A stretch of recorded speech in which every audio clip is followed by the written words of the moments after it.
Welcome back. I'm Madam Speaker. We'll get some final thoughts from all of my guests. How the time just flies on this program. Akona, I want to give you a second to jump in. You know, I was reading the King 3 reports. I was looking at how well governed we are and how well regulated we are. Why does it seem that there's a dissonance between what's actually happening in the corporate sector, despite the fact that we have good architecture, regulatory architecture? I think, again, it speaks to the weaknesses in the system that we've been discussing, that on paper we know exactly what to do, but on the ground where business is taking place, where companies are interacting with each other, with their customers, there's a hell of a lot of dishonesty happening. And so the reporting, the actual, the paper and what's actually happening in terms of the actual business, that is the disconnect. And there's a lot of dishonesty there as well. So that's... All right, so what is the fix then? Iraj, maybe we start with you and then I'll try and end this off with Busi on a positive note, because I think you were saying earlier that in the main, largely on balance, business is well behaved. A few rotten apples are giving everyone a bad name. What's the fix, Iraj? I think the fix is to close the gap between what is called the professed ethics and the practiced ethics. Corporates in their glossy annual reports, there are multiple bottom line. They take care of the employees, the community, the nature, the environment, and the shareholders. Look at what they do. They destroy the environment. They don't care that much about their employees. They are not careful about the communities, and they do not, very importantly, take care of the national interests. So if they start doing what is in their annual glossaries in terms of the compliance with corporate governance, codes of good corporate governance, then they fix it. And that is where I think the point that we made earlier, that the citizen, as well as regulatory agencies, need to not just talk about enforcing, they should be seen to be enforcing. And if it means a couple of corporates, a couple of high CEOs and a couple of high chairmen must end up behind the bars, well, that's the price of closing the gap. You touch on one of my favorite pictures, and one of my favorite pictures is, and Sean, you're a regular radio listener, you'll know this, is people in suits in the back of police cars. I don't think we've seen it in any great... in any great way in South Africa. We have a lot of commissions that are ongoing. People don't necessarily end up in bars. What would you say about how seriously corporations as a whole are held to account, Busi? And maybe just to share with us again from your vantage point that actually not all business is bad in South Africa. In fact, the majority are good.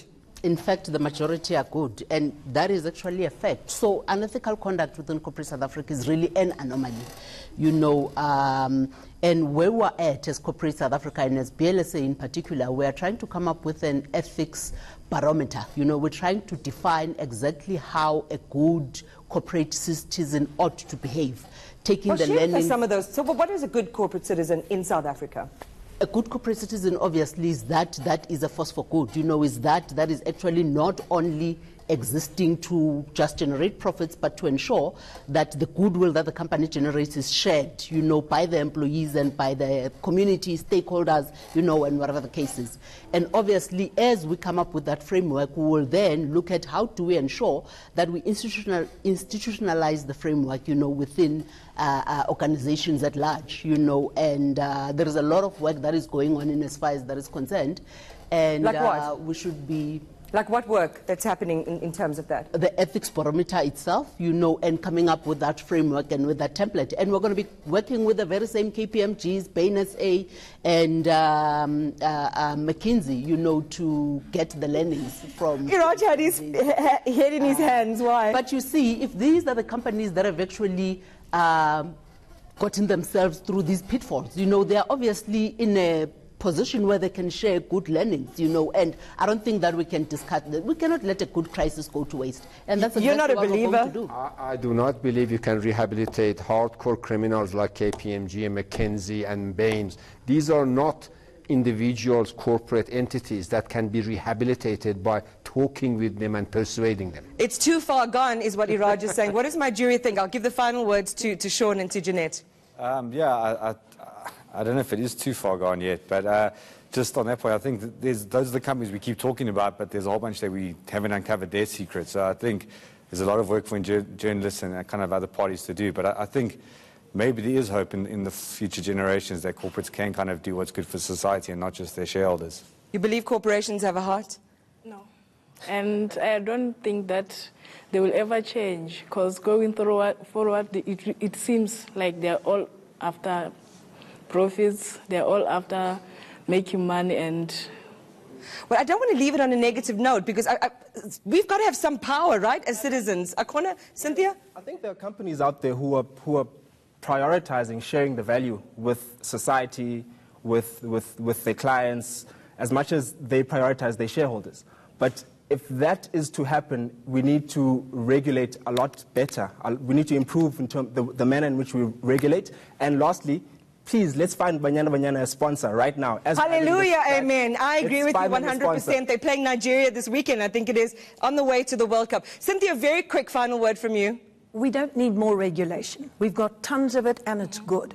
What we need is positive action. Can I build on a facet of what Busi's saying? An outright tip for every organization: they should be assessing accurately their ethics in their organization independently, facing the tough news and acting on it every year. Thank you very much to my jury and to my panel. Really appreciate your time this evening. Halala, Banyana, halala. Anyway, completely unrelated to the show. The hard-earned money we spend is placed in the hands of the state and business. That is, if we are even privileged enough to have a job in our country to speak of. The owners and controllers of industry owe us the reward of fair play and just dealings. That is all we ask for. Or to be sure that as our trust plummets, so will your fortunes. I'm Madam Speaker. Thank you for watching.